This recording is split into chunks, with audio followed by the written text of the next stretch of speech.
오늘은 두 과목이에요, 그렇죠? 두 과목이어가지고 조금은 정신없을 수 있어요. 유어바이트는 정보보안이죠. 유어바이트 응용하고 정보보안 솔루션. 네. 할 거고요. 유어바이트는 우리 첫 거의 앞부분에서 했었죠, 그렇죠? 네. 그래서 그때는 제가 주로 신기술보다는 약간 기반이 되는 전통 기술들 위주로 제가 융화바이트를 했었거든요. 네.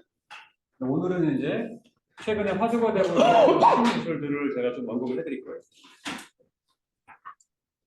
그래서 제가 그 카테고리를 약간 기능형 콘텐츠하고 디지털화된 서비스, 그다음에 매시드 플랫폼, 이렇게 얽히고 설킨 플랫폼 이렇게 좀 카테고리를 구분했어요.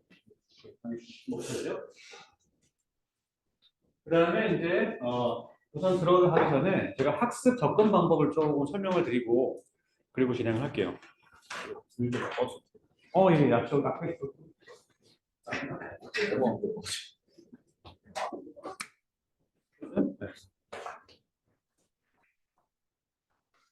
그래서 이제 오늘은 제가 이제 앞부분에 여러분들이 학습을 어떻게 해야 되는지를 제가 좀 설명을 드리고 진행하고 싶어요. 멤버가 연결시켜서.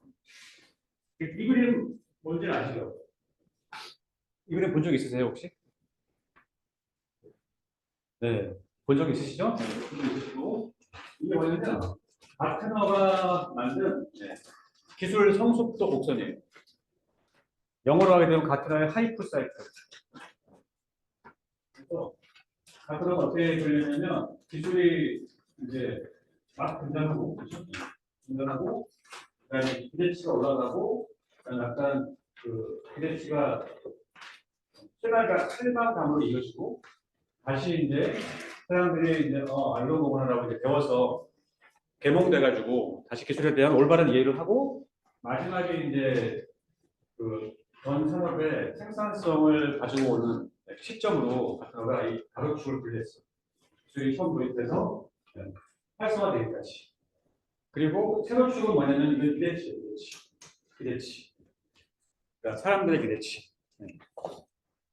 그럼 보면 이제 이게 올라갔다가 내려갔다가 다시 올라가죠. 이 같은 하이퍼 사이클이고요. 그럼 이게 언제 발표한 거냐면 2015년도에 발표한 거예요. 제가 과거 거 거의 한 9년, 8년 전걸 갖고 왔죠.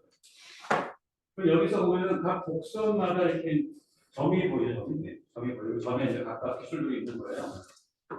그리고 점에 보면 이게 색깔들이 색깔과 모양이 다르잖아요. 이게 의미가 있어요. 여기서 만약에 이렇게 약간 흐린 약간 하늘색 동그라미는 이게 해당 기술이 가장 끝에까지 가기까지 한 2년에서 5년까지가 걸릴 거다 이렇게 얘기하고 있어요. 그리고 여기 노란색으로 된 거는 그냥 이건 최소한 10년 이상 걸려요. 이렇게 이제 해당 기술이 얼마나 있어야지만 끝에까지 갈 수 있는지를 이렇게 표시를 하고 있는 거거든요. 그러면 이제 가트너가 2015년도에 예견한 게 지금 얼마 정도 맞는지 한번 볼까요? 여기서 뭐가 제일 눈에 들어오시나? 3D 프린팅. 그렇죠? 네. 어디 있는 게 보이세요? 3D 프린팅이 몇 개, 두 군데인가 있죠? 네. 하나가 여기 있고, 하나가 어디 있죠? 여기 있다, 그렇죠? 컨슈머 3D 프린팅. 그래서 이게 지금 파란색이니까 이게 그 당시에는 이제 좀 올라갔다 떨어지는 시점이었죠. 그렇죠? 5년, 10년 정도가 있어야지만 이게 대중한테, 컨슈머 소비자들한테 이 3D 프린팅이 확산될 것이다라고 얘기하고 있죠. 지금은 어때요? 아직은 널리 확산되진 않았죠. 10년이니까 이제 아직은 안 된 거죠. 그렇죠? 1, 2년 정도 더 있어야겠네요. 자, 그럼 우리가 여기서 다시 한번 제가 이제 이 커브의 의미를 좀 설명을 안 드렸는데 당연히 처음에 기술이 처음에 이제 딱 등장하게 되면 기대치가 올라가잖아요. 그렇죠? 맞죠? 뭐 AI가 뭐지? 이렇게 올라가잖아요. 쭉 올라가겠죠? 근데 이게 왜 떨어질까요? 올라가다가. 또 쭉 올라가야지 이게 떨어지는 이유가 어디가 있겠죠. 왜 떨어질까요? 바로 이거 신앙. 신앙이잖아요. 그렇죠? 왜 신앙을 해요?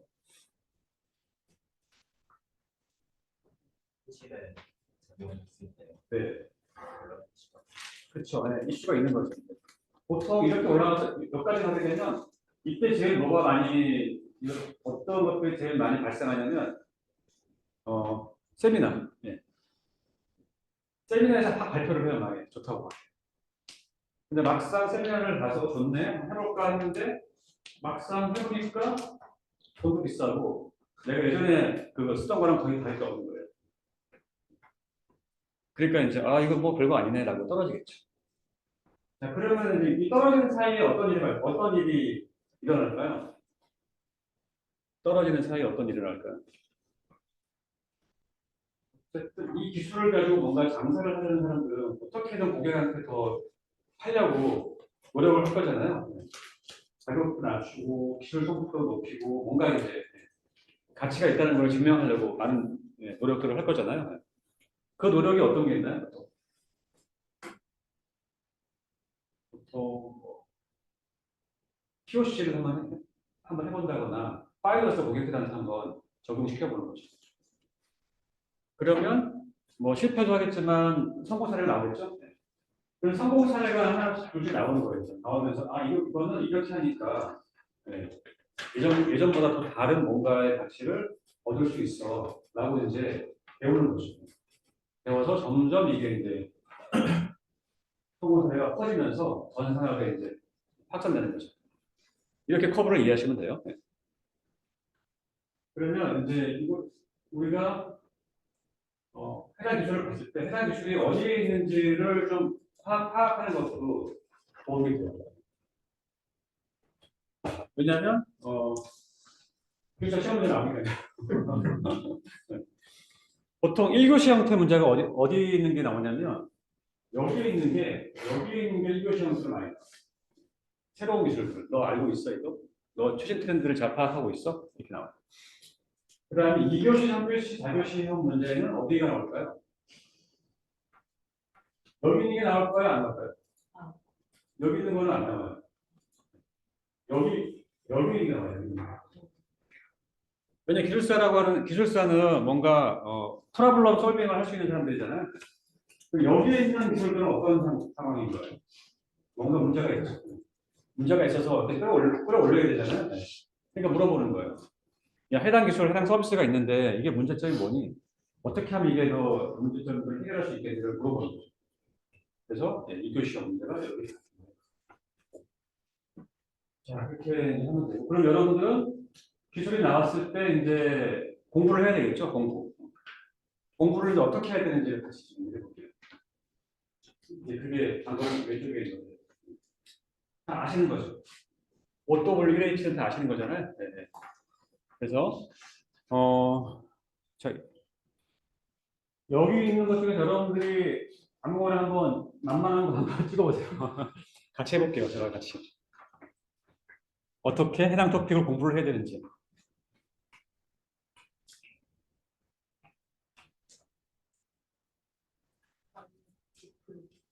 네? 어디? IoT 플랫폼이요. IoT 플랫폼 어디 있죠? 이쪽에. 여기 있다. 네. 역시 5년 10년 이상 걸려야지 IoT 플랫폼이 이렇게 생산성을 가져오는 시점이 될 거다라고 하고 있어요. IoT 플랫폼을 어떻게 학습하는지 다시 봐요. IoT 플랫폼을 학습하는 거는 조금 매핑하기가 어렵고요. 제가 이제 특정 기술을 얘랑 연동시켜서 어떻게 공부를 해야 되는지 설명을 하고 싶어요. IoT 플랫폼도 가능한데 다른 거 혹시 있을까요? 다른 거 없으면 IoT 플랫폼 할 거예요. 머신러닝이요? 머신러닝. 머신러닝이 어디 있어요? 시점에서. 여기 있군요. 네, 머신러닝. 네. 이 당시에는 딥러닝이 없다, 그렇지? 네. 딥러닝이 그 뒤에 나온 것 같아요. 앞에 있었나? 좋아요. 머신러닝. 자, 그럼 우리는 이제 머신러닝을 공부를 하고 싶은 거예요. 여러분들 머신러닝을 만약에 공부를 하라 그러면 어떻게 하실 거예요? 하지만 네. 정의 개념이나 정의가 뭔지 알아요.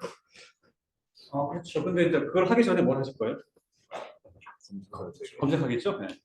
검색하면 자료들이 막 나올 거잖아요. 그렇죠. 그 해당 자료들을 이제 딱 찾은 다음에 가장 먼저 해야 될 게 뭐예요? 저기 가장 먼저 해야 될 거. 우리가 지금 머신러닝을 하라고 하고 있어요. 가장 먼저 해야 될 건 뭐예요?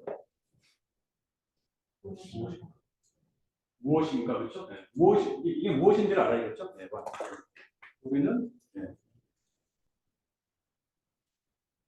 맛을 아는 거죠.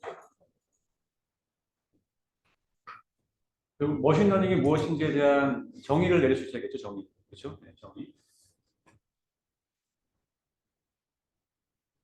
저는 이제 이거를 약간 다른 말로 개념적인 왓을 우리가 먼저 알아야 돼요. 이게 뭔지, 머신러닝이 뭔지. 그렇죠? 그럼 머신러닝이 무엇입니까? 하게 되면 우리는 얘를 어떻게 정의할 수 있을까요? 머신러닝.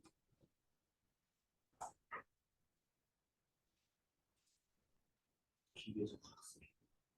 네. 자료에서 이제 이 머신러닝이 뭐지? 정의에 관한 게 뭔지를 찾아야겠죠? 네. 그러면 여러분들이 머신러닝 알고 있죠? 정의는 계속 시험 문제에서 항상 답을 써야 되는 거죠. 1교시 형태는 무조건 써야 되죠. 정의는 1달러 앞에. 어떻게 쓸 수 있을까요? 머신러닝 정의를.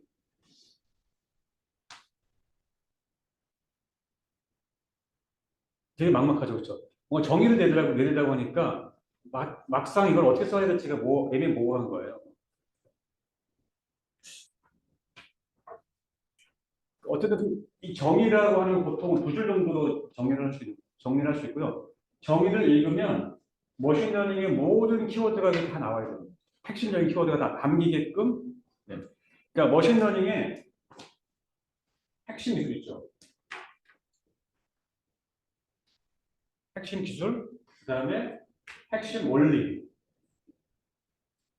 절차도 있겠죠. 그 다음에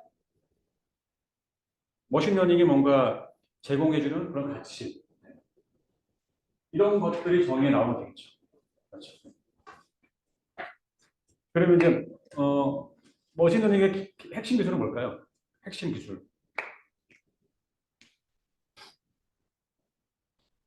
경험을 기반. 경험 기반으로요. 네. 핵심 기술.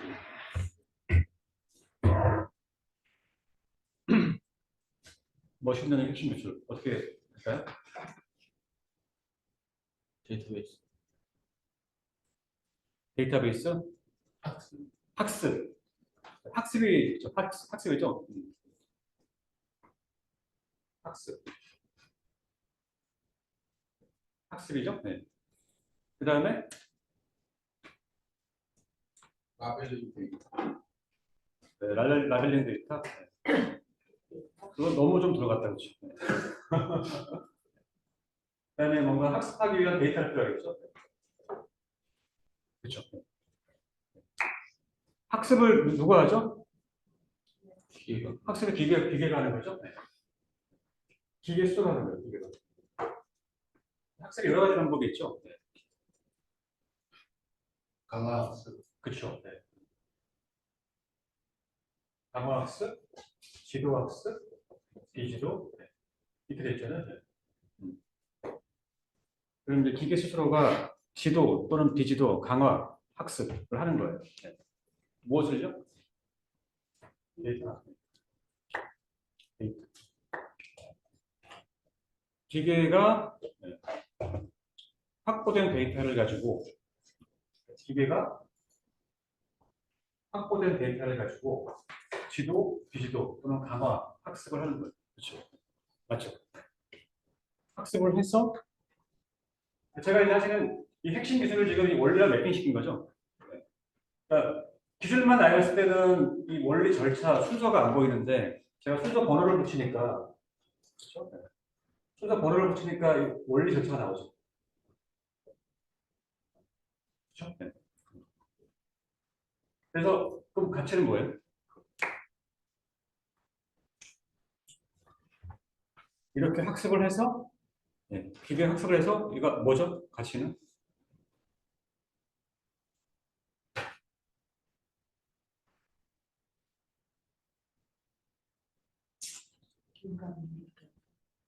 인간이 이렇게 한다. 그거 너무 막연하잖아요. 어. 네? 네. 인공지능 기술? 자, 지금 기계가 하는 거잖아요. 네. 기계가 이런 기술을 이용해서 뭘 하는 거예요? 뭘 해주는 거예요? 그걸 써줘야죠. 기계가. 인간을 돕는다. 인간을 돕는다. 스스로 운영하는? 스스로 작동되는 뭐 기계. 스스로 판단? 네, 그러니까 사람을 대신해서 그렇죠. 사람을 대신해서 뭘 하는 거예요? 기계가 작동. 스스로 네, 뭐 의사결정, 판단하는 거죠. 네. 그래서 사람을 대신해서 판단. 지원하는 기술이 되겠죠.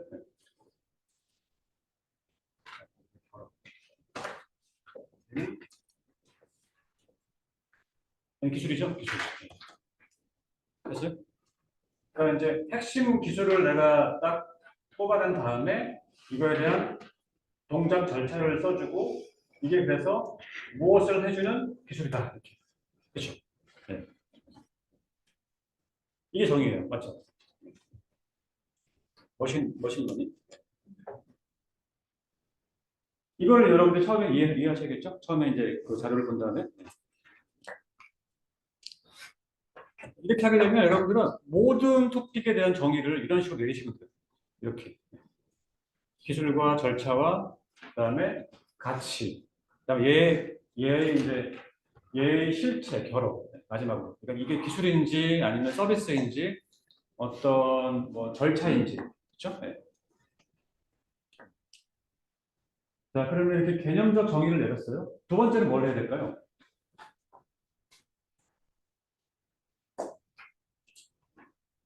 두 번째. 자, 내가 개념을 파악했어. 그 다음에 이제 뭘 할까요? 어디에 쓰이는 네, 어디에 쓰이는가도 중요하긴 한데, 이제 여러분들이 공부할 때는 일단은 어디에 쓰이는가보다는 이게 갑자기 그럼 왜? 내가 이걸 왜 써야 되지? 이거를 아셔야 돼요. Y. 그래서 Y. 필요성. 이거를 한번 고민을 해봐야 되는 거죠.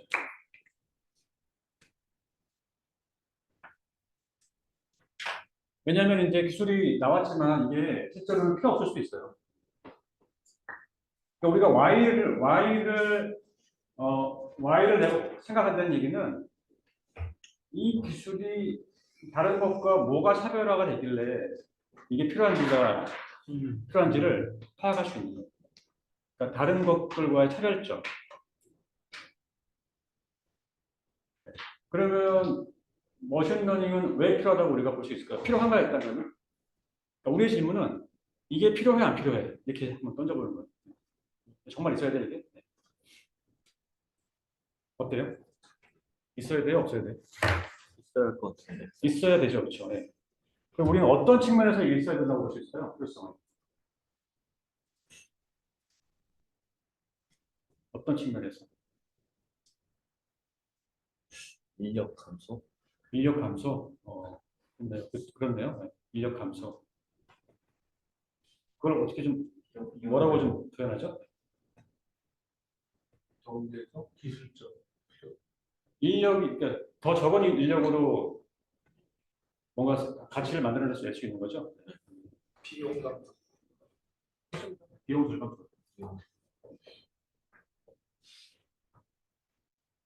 그러니까 뭔가 의사결정을 하기 위해서 예전에는 100명의 직원이 자료를 조사해가지고 통계 분석해서 결정했다면 지금 100명 다 필요 없는 거지.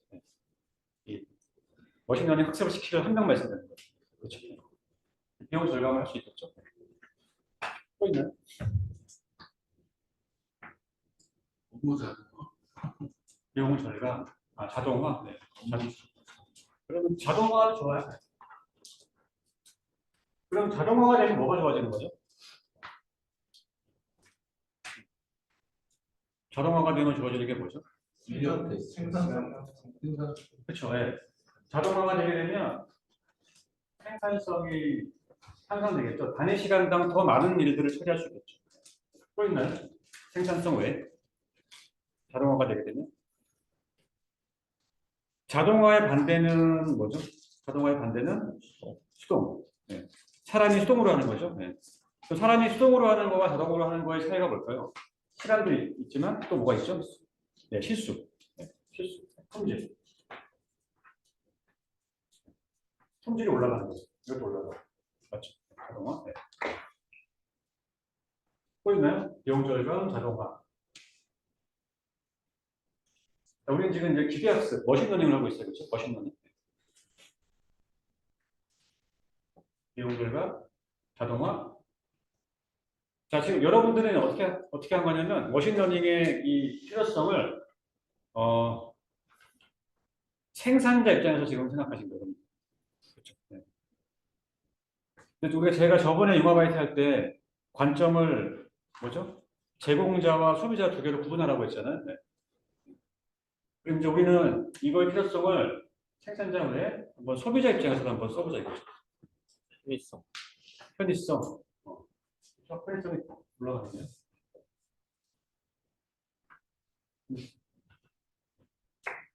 어떤 편의성이죠? 어떤 편의성?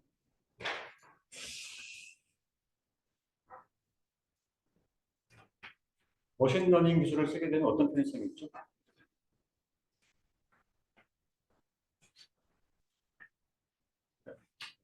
제가 이제 자꾸 이렇게 묻는 이유가 해당 기술 고유의 필요성을 한번 얘기해 보자는 거예요. 왜냐면 모든 기술이 다 똑같이 다 이렇게 만들어주잖아요. 근데 머신러닝은 과연 어떤 측면에서 편의성을 제공한다고 할 수 있을까요? 아까 정의해 보면은 어떻게 됐어요? 정의.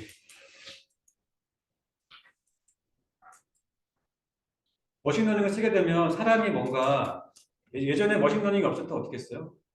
사람이 계속 고민하고 뭐 하지? 시간을 소비했잖아요. 네. 얘는 그럴 필요가 없잖아요. 네. 네. 그럼 우리는 여기서 편의성을 어떻게 쓸 수 있을까요?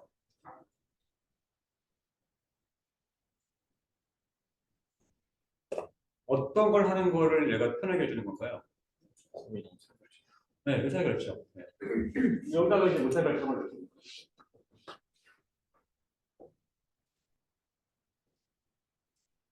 그렇죠?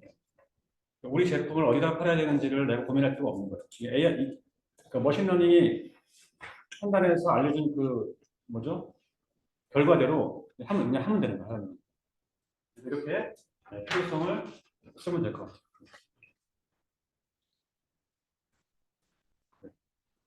자, 그러면 여러분들이 여기서 이제 필요성을 고민할 때 하나 더 생각할 게 뭐냐면 얘 이전에는 뭐가 있었지를 한번 생각해보세요. 얘 이전에 이 머신러닝이 나오기 이전에는 과연 뭐가 있었지?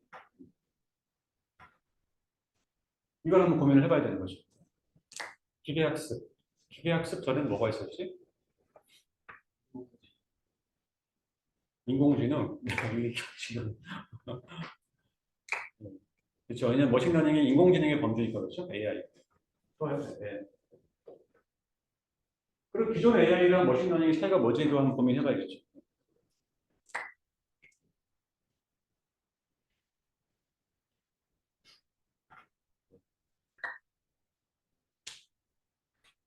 여기까지 생각이 있으면 좀 막막하죠, 그렇죠. 네.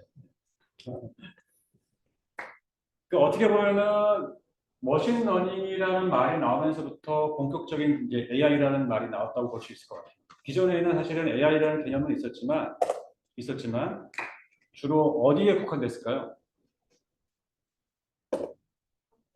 기계가 해주는 뭔가가 머신러닝은 스스로 학습을 하고 막 하는 거잖아요. 근데 이전에는 뭘까요? 사람이 많이 개입해서 뭔가 판단을 했겠죠.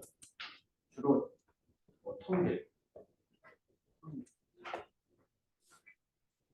그러니까 통계 확률 중심의 뭐 인공지능 이거였다면 머신러닝으로 오면서부터는 이제 통계 확률을 넘어서서 그렇죠? 네.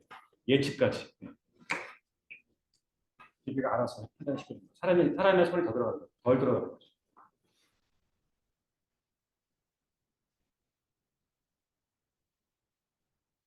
네. 이런 고민을 이제 Y에서 하셔야 되는 거예요. 두 번째, 세 번째. 자, 그다음에 뭘 해야 될까요? 우리가 지금 what과 Y를 했죠. 자, 다음에 뭘 해야 될까요?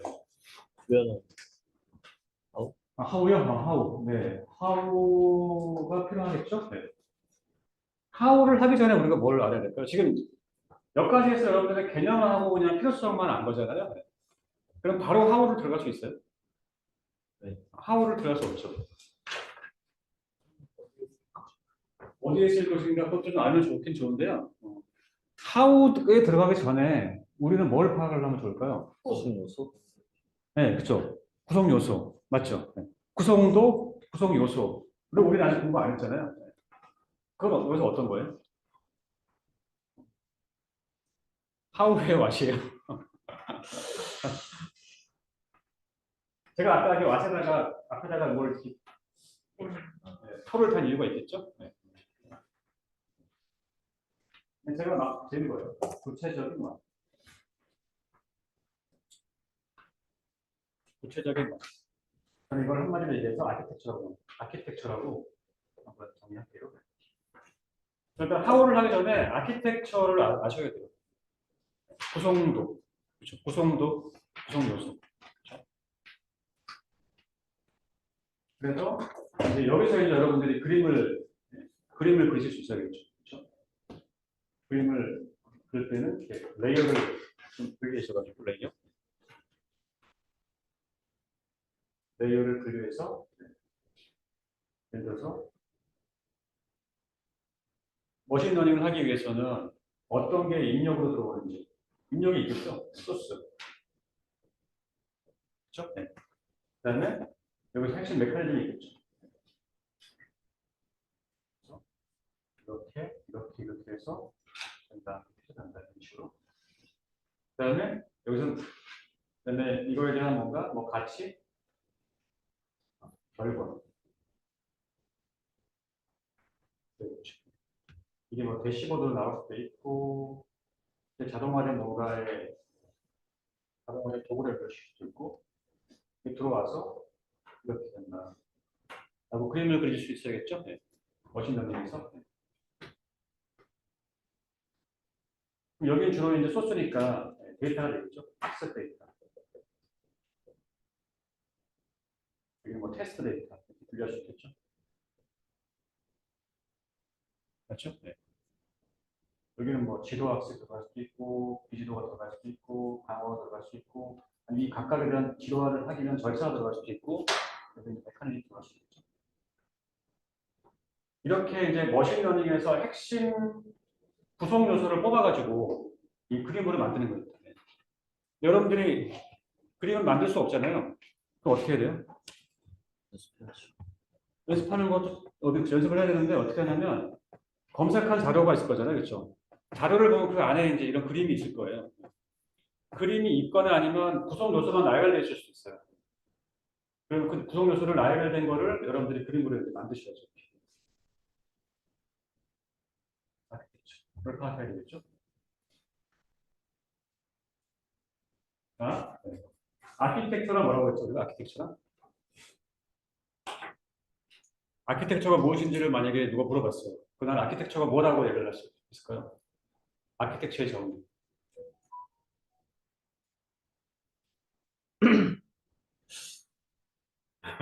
인스턴스를 네. 아키텍처를 쉽게 얘기하면요. 네. 구성 요소. 네. 구성 요소를 배치하고, 그렇죠? 네. 아키텍처란 구성 요소의 배치와 그다음에 각 구성 요소 간의 관계를 네. 도식화한 실체가 아키텍처예요. 그래서 배치라고 하게 되면 이제 이게 어디에 들어가 있는지가 되겠죠. 그다음에 관계라고 하게 되면 이게 어떻게 서로 연결되는지. 요거를 이제 여러분들이 파악하셔야 돼요. 그렇죠? 네.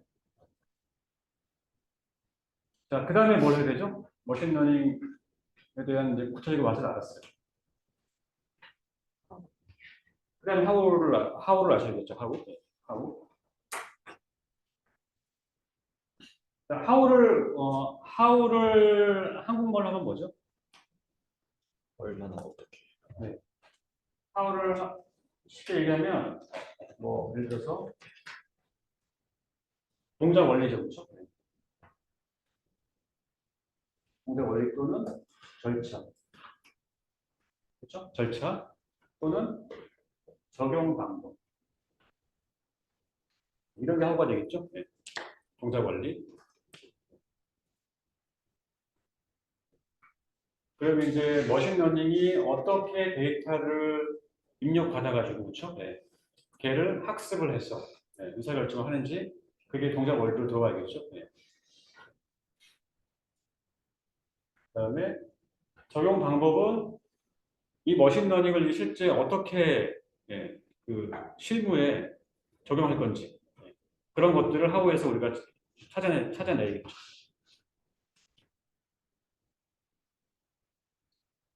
네. 자, 그다음에 마지막에 뭘 해야 되죠? 마지막으로.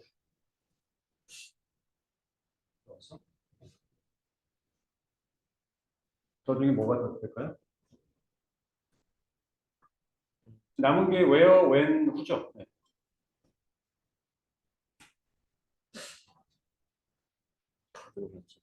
그렇죠. 예, 맞아요. 누가 언제 어디에 쓰이는가가 다 들어가야겠죠. 그렇죠. 네. 여기서 그러면 저 셋 중에서 어떤 거를 꼭지로 잡아가지고 저거를 쓰면 될까요? 누가. 누가를 잡아서 하면 되죠. 이 누가는 어떻게 나눌 수 있죠? 개인, 기업, 공로 나누면 되겠죠. 누가 이거를 가지고 언제 를 쓰면 되겠죠. 결국은 이제 얘는 뭐냐면 이 기술의 활용이죠. 활용을 쓰는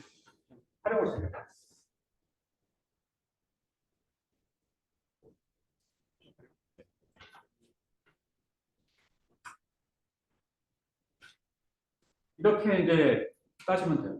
그럼 뭐 개인은 머신러닝 어디에 들어가죠?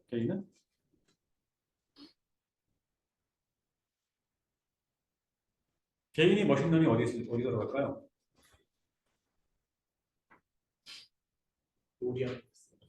요리할 때 가전제품. 네.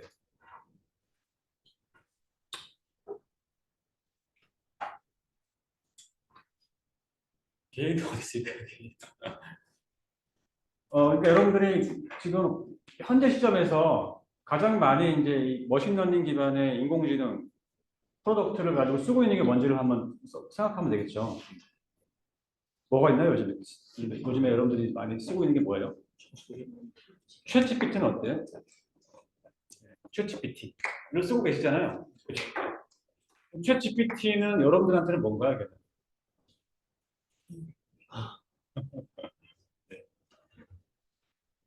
뭐 쉽게 얘기하면 이거죠. 그 퍼스널 어시스턴트죠. 그냥. 네. 여러분들 그냥 개인 비서 역할을 하는 거잖아요. PA 역할을 할 수 있겠네요. 네. 기업은 뭐죠?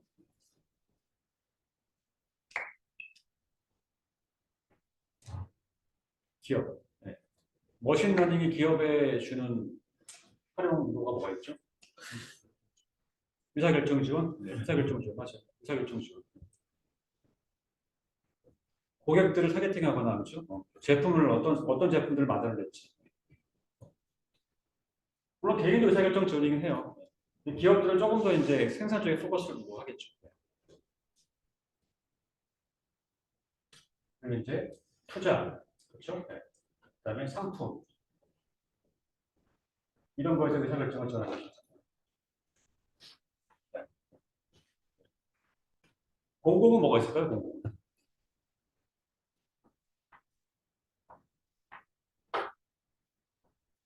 공공 쪽은 뭐가 있을까요? 뭐 공공도 내부적으로 이게 있겠죠, 그렇죠? 네. 근데 공공들이 하는 서비스들을 이 머신러닝을 적용하게 되면 예. 공공 서비스들이 좀 더 나아지겠죠? 예. 공공 서비스. 네.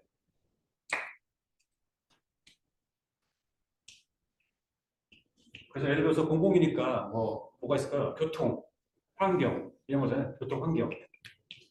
교통을 좀 더 최적화시키고 환경을 조금 더 개선하고 하는데 이 머신러닝을 쓸 수 있겠죠? 네.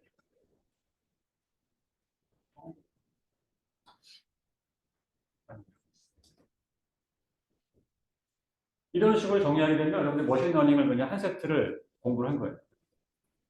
자, 그럼 이거 잘 보면은 뭐가 하고 닮았어요? 제가 이렇게 분류한 게 지난 시간에 배웠던 에세이에서 뭐랑 닮았나요? 1교시랑 닮지 않았어요? 1교시? 1교시에서 이 개요의 정의랑 필요성. 그렇죠? 네. 2교시에 가의 구성도, 나의 구성 요소. 그다음에 가의 동작 원리, 뭐 절차, 핵심 기술. 네. 그다음에 여기는 뭐 선단락에다가 활용 이렇게 쓸 수 있잖아요. 네. 그럼 자연스럽게 여러분들 1교시 형태로 이제 정리를 한 거예요. 자료를 내가 받아서 이렇게 파악을 해서 요거를 여러분들이 아마 정리를 하잖아요. 답안 형식이 됐든 아니면 뭐 어떤 형식이 됐든 정리를 하면은 딱 답안지가 되는 거고 이걸 보게 되면 더 잘 토픽을 이해할 수 있겠죠. 네. 이렇게 앞으로 하시면 되겠죠. 네. 그러니까 모든 토픽을 이렇게 공부하세요. 앞으로. 네. 네. 이렇게 하면 옆에 적으면 안 돼요. 선생님 써주셔야지. 네. 자, 그리고 이제 우리가 마지막에 하나 고민할 건 뭐냐면요. 마지막에 여기까지만 했다고 해서 그냥 만족하시면 안 돼요. 우리는 지금 이제 현재 얘가 나온 거고 과거에 뭐가 이렇게 바뀐 거를 우리는 이제 이해를 한 거잖아요. 그럼 이제 이게 앞으로 향후 방향에 대해서 한번 여러분들이 고민을 해보셔야 되는 거예요. 이게 지금 나왔는데 앞으로 이게 어떻게 될 것인가 한번 고민을 해봐야 되는 거예요. 잘 될 것인가? 아니 예상되는 뭔가 문제가 있을까? 예상되는 이슈, 그렇죠? 네, 발전 방향.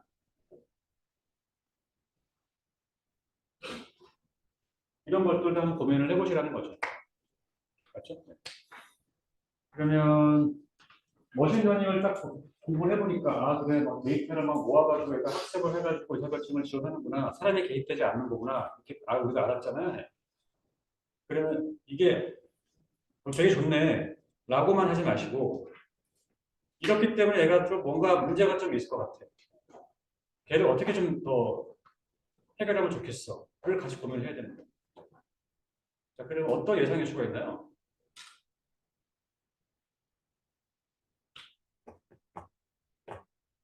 우리 이미 알고 있죠. 대충 알고 있잖아요. 머신러닝, 딥러닝이 어떤 문제점이 있는지 우리 이미 알고 있잖아요. 그걸 한번 여기다 대입해 볼까요?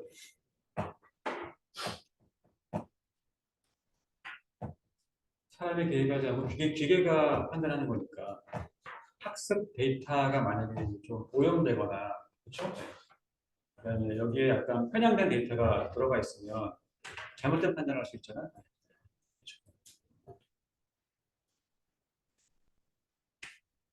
그럼 여기서 이제 그런 걸 좀 적어주셔야죠. 편향적인 판단도 할 수 있잖아요.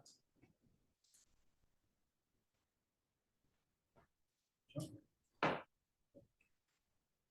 알고리즘 자체가 만약에 잘못되어 있다면, 그렇죠? 그러면 이제 이걸 가지고 뭔가 적대적 공격도 할 수 있잖아요. 경쟁사가 일부러 데이터를 오염시켜버려가지고. 그렇죠? 그리고 또 머신러닝에서 우리가 많이 나오는 게 뭐죠? 어떤 의사결정을 예를 들어서 직원을 채용하는 면접을 AI가 봤는데 10명 중에서 한 명을 골랐어요. 왜 얘를 골랐는지에 대해서 이제 사람은 모르잖아요.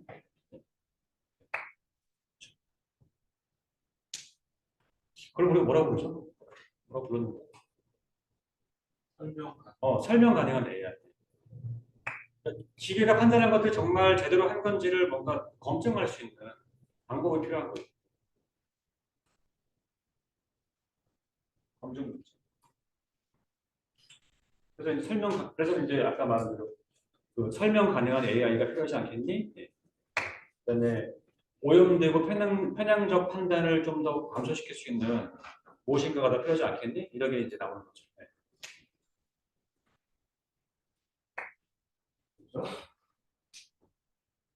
그래서 이런 방식은요, 융합 IT 외에도 모든 토픽에 다 적용시키면 돼요.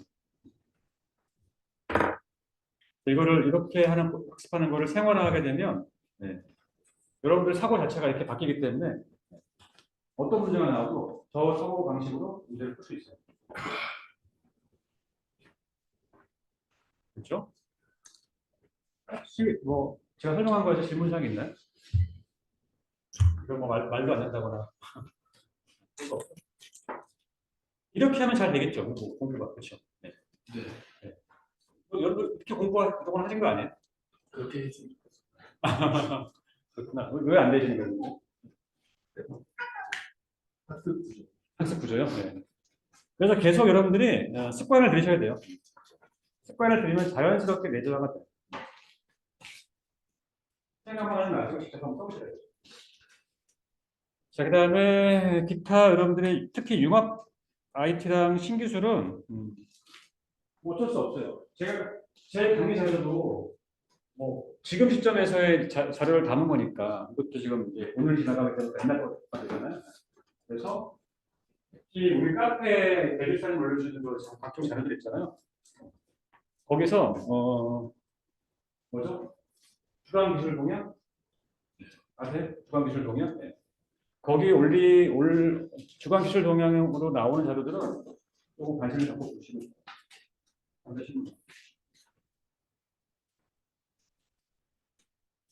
그래서 혹시 전자신문 읽으세요? 알고 계세요? 저기 스마트폰으로요? 네. 네. 스마트폰으로도 보세요. 무슨 신문이요? 네? 무슨 신문? 전자신문. 아, 예. 제가 융합아이트 그때 기본 융합아이트 할 때 얘기했죠. 그렇죠? 전자신문 보시라고. 그럼 지금 한 몇 주 지났죠? 한 달 됐죠. 네. 그 아마 한 달 동안 쭉 보시다 보면은 더 많이 이게 보일 거예요. 이제. 예전에 안 보였던 것들이. 그다음에 그 테크 트렌드를 계속 캐치업을 하셔야 되고, 이건 가트너 10대 전략 기술도 트렌드 지난 시간에 했던 거죠. 네. 그럼 제가 다시 한번 설명하진 않을게요. 매년 지금 가트너가 발표를 하고 있다. 가트너가 발전한 10대 기술들은 특히 주의 깊게 봐야 된다. 그리고 2023년도 기술들을 우리가 지난 시간에 했던 거 기억나시죠? 네. 최적화, 확장, 대척 이렇게 분류해서 10개를 했던 게 기억나요. 근데 그 이후에 또 나왔죠. 2024년 때. 맞죠? 나왔죠. 2024년도 같은 전략 기술 나왔어요. 그것도 붙여 있는. 그러니까 믹서기 못 담았어요. 지금 여기에 나와 있는 게 똑같이 나온 게 몇 가지가 있어요. 예, AI 신뢰 리스크 보안 관리가 10대 기술에 1번으로 올라가고요. 플랫폼 엔지니어링, 산업 클라우드 플랫폼, 그다음에 후속 가능 기술. 하나, 둘, 셋, 넷. 얘가 이름이 그대로 올라갔고요.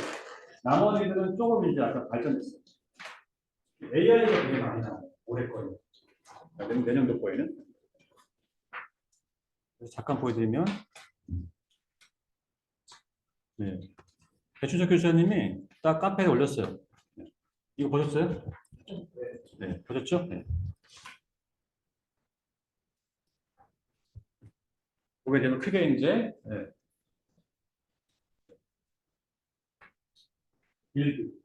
빌드, 너의 조직을 빌드업해, 보호해, 그리고 가치를 창출해 이렇게 카테고리를 세 개로 나눠가지고 네, 10개의 기술을 또 같은 하고 얘기를 했어요.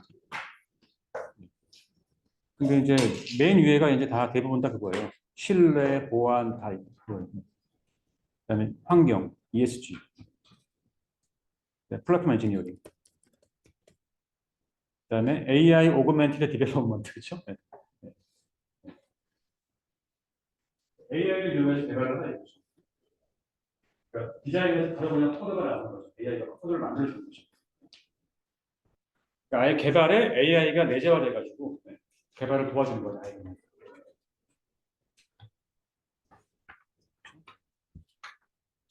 이렇게 하면 개발자가 할 일이 거의 없다 그렇죠.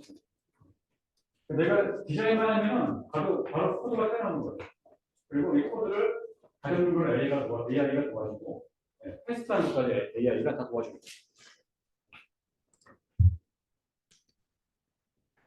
그다음에 산업 특화된 클라우드 플랫폼, 지능형 어플리케이션, 의사결정을 도와주는 지능형 어플리케이션. 그다음에 민주화된 일반적인 AI, 그렇죠? 생성형 AI, 그렇죠? 네. 그래서 과거에는 뭔가 어떤 스킬 같은 것들이 없는 사람들은 그렇죠? 기술에 접근하기 어렵잖아요, 그렇죠? 근데 이제 이 민주화된 생성형 AI를 쓰게 되면 별다른 스킬이 없어도 누구나 다 네, 그런 고급 기술을 쓸 수 있는 거죠. 그래서 네, 조금 더 AI를 모든 대중이 보편적으로 쓸 수 있게 되는 거죠. 네. 그다음에 또 오그멘티드 커넥티드 워크포스 그렇죠? 직원들이 다 이제 네, 직원들이 다 연결되어 있는 거예요. 오프라인이 아니라 온라인에 연결되어 있는 거예요. 그래서 더 많은 더 향상된 그런 이제 퍼포먼스를 준다는 거죠. 네. 온 오프라인으로 항상 연결되어 있으니까 더 많은 직원들이 능력을 받아주는 거죠. 그런 기술들이 이제 더 발전할 거라 이거죠. 지금 어떻게 여러분 일 어떻게 하고 계세요? 회사에서만 일하고 계신가 아니면 재택 회사 왔다 갔다 하세요?